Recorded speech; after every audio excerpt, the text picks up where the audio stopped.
కన్యా రాశి గురించి తెలుసుకుందాం. కన్యా రాశి వారికి ఏమైపోయిందనంటే మీకు సప్తమ స్థానము లోపలికి శని వచ్చాడు.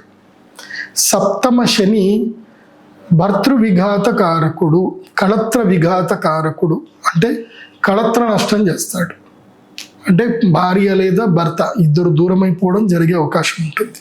Most of the negative effect ఉంటుంది. దూర ప్రయాణాలు అసలు చేయకూడదు.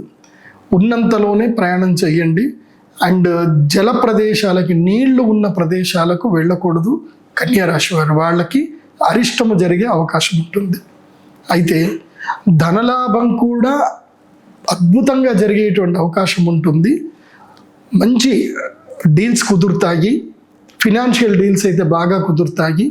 ఎక్కువగా ఈ టైంలో ఏం చేయండి అంటే పరిచయాలు ఎక్కువగా పెంచుకునే ప్రయత్నం చేయండి. ఎక్కువగా కొత్త వాళ్ళతో తిరగండి. మీ లోకల్లోనే చక్కగా గార్డెన్లో కానీ అక్కడక్కడ తిరుగుతూ ఉండండి. మన సెమినార్స్కి అటెండ్ అవ్వండి.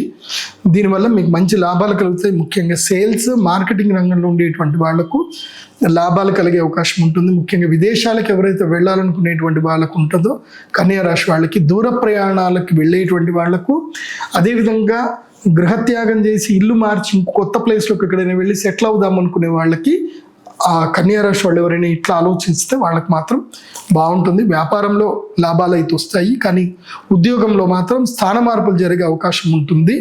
నెక్స్ట్ నవంబర్కి ఇప్పుడు జాబ్ అయితే పోతుంది. ఒక 2-3 నెలల్లో ఉద్యోగం పోయే ఒక ఉద్యోగం వస్తాయి, మీకు న్యూస్లో వస్తాయి. బట్ వరి ఏం కావద్దు, మళ్ళీ నవంబర్లో జాబ్స్ వస్తాయి.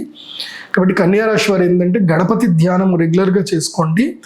ముఖ్యంగా ప్రధానంగా ఏంటంటే మీరు ధరించవలసినటువంటి మాల గురుగ్రహ అనుగ్రహ మాలను ధరించండి. ఎల్లో కలర్లో ఉంటుంది. గురుగ్రహ అనుగ్రహ మాలను ధరించండి. అలాగే శ్రీ మహాలక్ష్మీదేవికి సంబంధించి నేను ఒక వీడియో చెప్పాను, లక్ష్మీ సాధన ఎలా చేయాలని చెప్పి. సో ఆ లక్ష్మీ సాధన ప్యాకేజ్ తీసుకుని లక్ష్మీ సాధన చేయండి. నవంబర్ నుంచి మీ లైఫ్ టర్న్ అయిపోతుంది చూడండి. సో మీకు దాదాపుగా 18 నెలల పాటు రాజయోగం నవంబర్ నుంచి స్టార్ట్ అవ్వబోతుంది. మరి అది మిస్ చేసుకోవద్దు అని అంటే ధనత్రయోదశికి అక్టోబర్ 18కి మీరు అటెండ్ అయ్యే ప్రయత్నం చేయండి.